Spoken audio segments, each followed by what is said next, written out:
रतनगढ़ में 2 स्थानों पर रावण की पुतले का दहन शनिवार की रात किया गया तथा आतिशबाजी भी हुई।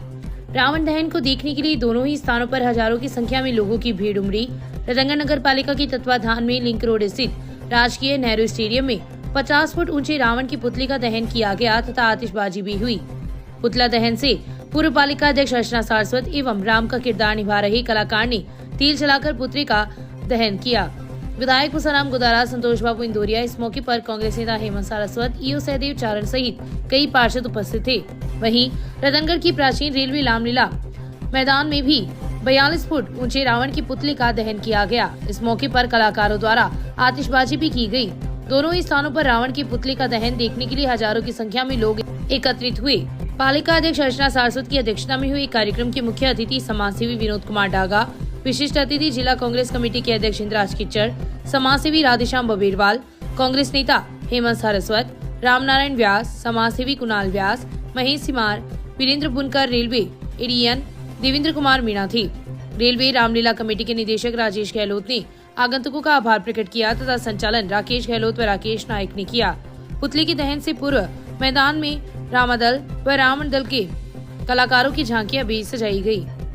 शर्मा की इस स्वरचित कविता के पश्चात रतनगढ़ में नगर पालिका के सौजन्य से भव्य रावण दहन, आतिशबाजी सभी रतनगढ़ वासियों को और नगर पालिका प्रशासन को धन्यवाद देते हुए सभी को कार्यक्रम का उत्साह बढ़ा रहे हैं। यहाँ पे रावण दहन का कार्यक्रम हो गया है, सांस्कृतिक कार्यक्रम भी हुए हैं। मैं समस्त नगर वासियों को दशहरे की पर्व की हार्दिक बधाई एवं शुभकामनाएं देती हूँ। भारतीय जनता पार्टी के सदस्यता अभियान के अंतर्गत परिहारा मंडल की ओर से बस स्टैंड व बाजारों में शनिवार को लोगों को भाजपा की सदस्यता ग्रहण करवाई गई। विधानसभा संयोजक अर्जुन सिंह फ्रांसा व भाजपा नेता बजरंग गुर्जर के निर्देशानुसार चल रहे अभियान में मंडल अध्यक्ष शिवपाल रुखासर, हेमराज मुरारका, ओबीसी मोर्चा के मंडल अध्यक्ष राजेंद्र हर्षवाल, किशन प्रजापत, भंवरलाल प्रजापत, मनीष मैठी सहित कई लोग उपस्थित थे। परमाणा ताल स्थित भूतनाथ मुक्ति धाम में भार्गव समाज द्वारा लकड़ी घर का निर्माण करवाया जा रहा है। लकड़ी घर के निर्माण के लिए शनिवार को नींव रखी गई। महाराज मोहननाथ के सानिध्य में पूजा अर्चना कर नींव भरी गई। इस अवसर पर समाज के कालूराम भार्गव, झुमरमल भार्गव, पप्पू भार्गव, छोटू राम भार्गव, सुनील भार्गव सहित कई लोग उपस्थित थे। वेद विद्यालय के संस्थापक पंडित विष्णुदत्त शास्त्री की 6वीं पुण्यतिथि पर शनिवार को श्रद्धांजलि सभा का आयोजन हुआ। कार्यक्रम को संबोधित करते हुए सेवानिवृत्त प्राचार्य रामगोपाल शर्मा ने कहा कि शास्त्री द्वारा रचित रामगढ़ गौरवमय महाकाव्य अनुकरणीय है। कार्यक्रम को कांग्रेस नेता रमेश चंद्र इंदौरिया, राजेंद्र सिंह बिदावत, महेंद्र शर्मा, वासुदेव चाकलान, विकास इंदौरिया ने भी संबोधित किया। इस मौके पर महावीर सिवदास, शांति प्रकाश हारित, षणमुखम सांकृत्य, नरेश भात्रा, झावरमल महर्षि, निर्मल हारित, अमित सराफ, भानु प्रकाश इंदौरिया, पंकज मिश्रा सहित कई लोग उपस्थित थे। कार्यक्रम का संचालन सुधाकर शर्मा ने किया। आरबीआई व नाबार्ड के दिशा निर्देश पर आरओ फाउंडेशन की ओर से संचालित वित्तीय साक्षरता शिविर का आयोजन शनिवार को तहसील के गांव खारिया में किया गया। असिस्टेंट फाइनेंशियल काउंसलर इंद्राज प्रजापत ने ग्रामीण जनों को जनधन खाते खुलवाने में प्रधानमंत्री सुरक्षा बीमा योजना, प्रधानमंत्री जीवन ज्योति बीमा योजना, सुकन्या समृद्धि योजना के बारे में लोगों को बताया तथा न्यूनतम राशि जमा करके अटल पेंशन योजना के तहत बुढ़ापे में पेंशन पा सकती हैं। साथ ही आवर्ती जमा योजना के बारे में जानकारी दी। इस अवसर पर काफी संख्या में ग्रामीण जन उपस्थित थे। रेलवे में ट्रेड यूनियन की मान्यता के लिए 4 से 6 दिसंबर तक होने वाले चुनाव के लिए नॉर्थ वेस्ट रेलवे जोन में उत्तर पश्चिमी रेलवे मजदूर संघ ने शुक्रवार को पहला नामांकन दाखिल किया गया। रिटर्निंग अधिकारी प्रदीप कुमार सिंह व एआरओ राजवीर सिंह ने नामांकन स्वीकार किया। नामांकन के बाद जनरल महामंत्री विनोद मेहता ने कहा कि यूपीआरएमएस ने सदैव कर्मचारियों के बीच रहकर कर्मचारी हित में काम किया है। जनरल अध्यक्ष एसआई जेकब ने अपने पदाधिकारियों से चुनाव की तैयारी में जुट जाने का आह्वान किया। रतनगढ़ शाखा सचिव सीताराम गुदारा ने बताया कि बीकानेर डिवीजन वर्कशॉप सहित 10,610 कर्मचारी इस चुनाव में अपने मत का प्रयोग करेंगे, जिसके लिए 23 मतदान बूथ बनाए गए हैं। रतनगढ़ ब्रांच के मतदान के लिए 4 बूथों का निर्माण किया गया है, जहां पर वोट डाले जाएंगे। सैनी समाज द्वारा संचालित चल चिकित्सा इकाई का शुभारंभ शुक्रवार की शाम हरी झंडी दिखाकर किया गया। उक्त चल चिकित्सा इकाई सालासर जाने वाले पैदल यात्रियों को निःशुल्क मेडिकल सुविधा उपलब्ध करवाएगी। चूरू रोड स्थित संकट हरण बालाजी मंदिर के पास से वैन को हरी झंडी दिखाकर रवाना किया गया। इस अवसर पर सैनी समाज कर्मचारी व अधिकारी सेवा संस्थान के अध्यक्ष मोहनलाल राकसिया ने कहा कि जरूरतमंद की सेवा पुण्य का काम है। रास्ते में घायल को मेडिकल सहायता मिल जाए तो आगे का सफर आसान हो जाता है। सैनी समाज इकाई अध्यक्ष महेश सैनी ने बताया कि निःशुल्क चल चिकित्सा वाहन 7 दिनों तक गोगासर से सालासर के बीच अपनी सेवाएं देगी, जिसमें मेडिकल के साथ साथ जलपान की भी निःशुल्क व्यवस्था उपलब्ध रहेगी। इस अवसर पर संस्थान के जिला सचिव गौरीशंकर खड़ोलिया, ओंकारमल खड़ोलिया, ओम प्रकाश गौड़, गिरधारीलाल राकसिया, सैनी समाज के जिला उपाध्यक्ष हीरालाल खड़ोलिया, तिलोक कम्मा, मोहनलाल सोलंकी, जगदीश प्रसाद सोलंकी, पवन कुमार सोलंकी, संजय खड़ोलिया, पेमाराम सिहाग, रामचंद्र न्योल, लीलाधर महर्षि, शिव भगवान, कुलदीप कम्मा, ताराचंद सोलंकी, भंवरलाल सोलंकी सहित कई लोग उपस्थित थे। हर वर्ष की भांति सैनी समाज रतनगढ़ की ओर से सालासर पैदल यात्रियों की सेवार्थ यह निःशुल्क वैन हमारे द्वारा समाज के द्वारा शुरू की गई है, जो 7 दिन तक प्रतिदिन गोगासर से लेकर सालासर तक अपनी सेवाएं देगी। इसमें सालासर पैदल यात्रियों के लिए निःशुल्क दवाइयों की, पानी की और इमरजेंसी में चिकित्सा की तमाम सुविधाएं एवं नर्सिंग ऑफिसर्स इसमें अपनी सेवाएं देंगे। ये व्यवस्था हमारे द्वारा गत कई वर्षों से निरंतर जारी है और इसी प्रकार बालाजी महाराज की कृपा रही तो आगे भी जारी रहेगी। ऐसी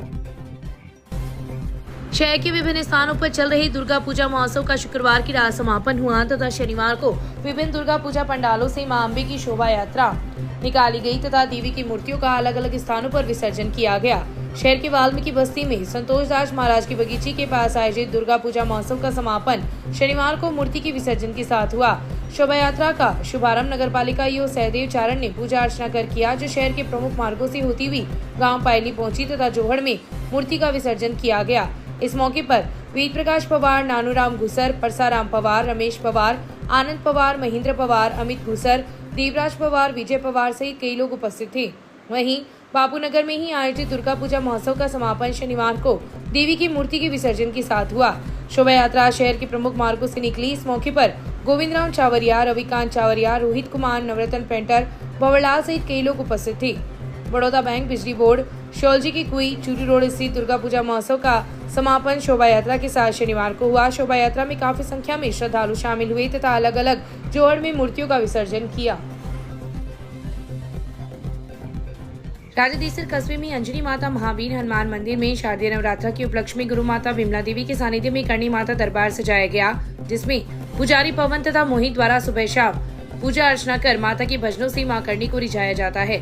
नवरात्रा के अंतिम दिन 3 दिन गरबा नृत्य का आयोजन किया गया। व्यवस्थापक राधेश्याम पारिक ने बताया कि हर वर्ष बाबा भगत हनुमान पारिक पुजारी परिवार द्वारा नवरात्रा में मां करणी का भव्य दरबार सजाया जाता है, जिसमें मोहल्ले के साथ साथ कस्बे की सैकड़ों महिलाएं आती है। अंतिम 3 दिन गरबा नृत्य में मोहल्ले की महिलाओं तथा बालिकाएं गरबा नृत्य किया। सभी गरबा नृत्य में शामिल होने वालों को पुजारी परिवार द्वारा इनाम वितरण किया गया। कार्यक्रम में सनु पारिक, खुशबू, लक्ष्मी देवी, कृष्णा पारिक, सुनीता पारिक, प्रिया पारिक सहित मोहल्ले की महिलाओं तथा बालिकाओं ने भाग लिया। नवरात्रा में 109 कन्याओं का पूजन कर भोजन करवाया गया। शनिवार रात्रि को जागरण होगा। पंडितपुर में आयोजित नवज्योति पंडितपुर रामलीला कमेटी की मंच पर शुक्रवार की रात हनुमान मकर ध्वज युद्ध की लीला ने दर्शकों को मंत्रमुग्ध कर दिया। लीला में मेघनाद वध, कुंभकर्ण वध, अहिरावण वध के दृश्यों का मंचन किया गया। लीला में मंचित कुंभकर्ण को जगाने के दृश्य ने दर्शकों की खूब तालियां बटोरी। इस दौरान कमेटी द्वारा 36 प्रकार के भोजन की व्यवस्था कुंभकर्ण के लिए की गई। वहीं राम व लक्ष्मण की पाताल लोक ले जाने के दृश्य ने भी दर्शकों को देर रात तक बांधे रखा। कमेटी के निदेशक गोपाल हारित ने बताया कि लीला के दौरान उद्योगपति रतन टाटा के निधन पर श्रद्धांजलि सभा का आयोजन किया गया। इस दौरान कमेटी के संयोजक अरविंद इंदौरिया ने कहा कि रतन टाटा का निधन देश के लिए अपूरणीय क्षति है। उन्होंने भारतीय उद्योग को वैश्विक मंच पर प्रतिष्ठा दिलाई थी। कमेटी के अध्यक्ष संतोष कुमार महर्षि ने बताया कि लीला में राम का अभिनय भारत रक्षक, लक्ष्मण का रामता रक्षक, हनुमान का कैलाश पारिक, सुग्रीव का भोजराज हारित, रावण का मुकेश पारिक, जामवंत का महेश रक्षक, विभीषण का हितेश शर्मा, नल का मोहित रक्षक, नील का दक्ष पारिक, कुंभकर्ण का नरेंद्र सिंह, अहिरावण का दीनदयाल झाड़ोलिया, मेघनाथ का प्रेम कुमार पारिक, अंगद का कपिल सोनी, मकरध्वज का गौरव शर्मा, कालका का पंकज सैनी ने अभिनय किया। सदार शहर में एक 21 वर्षीय युवती ने एक व्यक्ति के खिलाफ अश्लील हरकतें करने और शारीरिक शोषण की कोशिश का आरोप लगाते हुए पुलिस में शिकायत दर्ज करवाई है। पुलिस थाने के प्रभारी अरविंद कुमार भारद्वाज ने मामले की जानकारी देते हुए बताया कि आरोपी राहुल ढल्ला पर युवती ने 1 साल से परेशान करने के आरोप लगाए हैं। शिकायत में युवती ने बताया कि राहुल डल्ला, जो 3 नंबर स्कूल के पास रहता है, पिछले 1 साल से उसे तंग कर रहा है। वह रात को शराब पीकर फोन करता है, गाली गलौज करता है और अश्लील वीडियो भेजता रहता है। राहुल उसे धमकाते हुए कहता है कि वह उसकी बात नहीं मानी तो उसके चेहरे पर तेजाब फेंककर उसे बर्बाद कर देगा। गुरुवार रात को जब युवती डांडिया कार्यक्रम से लौट रही थी तो राहुल ने जैनको रेस्टोरेंट के पास अपनी बुलेट बाइक से उसकी स्कूटी को टक्कर मारी, जिससे वह गिर गई। फिर राहुल ने उसे जबरन उठाकर उसके साथ अश्लील हरकतें की और दांतों से गले पर काट लिया। युवती ने जब विरोध किया तो राहुल ने उसके साथ मारपीट शुरू कर दी। युवती की चीखें सुनकर उसका भाई और उसका दोस्त मौके पर पहुंचे, तब राहुल वहां से भाग गया। पुलिस ने मामले की गंभीरता को देखते हुए आरोपी के खिलाफ मामला दर्ज कर जांच शुरू कर दी है। चूरू जिले के तारानगर तहसील की भालेरी में पत्नी ने देवर के साथ मिलकर अपने ही 35 वर्षीय पति की हत्या कर दी। प्रारंभिक तौर पर हत्या की वजह घरेलू विवाद माना जा रहा है। हालांकि पुलिस असली वजह का पता लगाने में जुटी है। पति का शव 5 दिन बाद खेत में बने पानी की कुंड में मिला है। भालेरी पुलिस ने मृतक का पोस्टमार्टम करवाया है। मृतक के ताऊ के बेटे ने मृतक की पत्नी के खिलाफ हत्या का मुकदमा दर्ज करवाया है। पुलिस ने आरोपी पत्नी और मृतक के भाई को राउंड अप कर लिया है। भालेरी थाना अधिकारी जगदीश सिंह ने बताया कि 35 वर्षीय गोपीराम मेघवाल का शव उसके खेत में बने पानी के कुंड में मिला। मृतक के शरीर पर चोट के निशान मिले, जिसके बाद पुलिस ने मामले की तफ्तीश की तो सामने आया कि गोपीराम पिछले 5 दिनों से लापता था। मृतक गोपीराम का उसकी पत्नी मोनिका उर्फ पूनम से घरेलू विवाद चल रहा था। प्रारंभिक तौर पर घरेलू विवाद की वजह से मोनिका उर्फ पूनम ने अपने पति गोपीराम की अपने देवर के साथ मिलकर हत्या कर दी और फिर उसके शव को खेत में बने पानी के कुंड में डाल दिया। बहरहाल पुलिस हत्या की वास्तविक वजह का पता लगा रही है।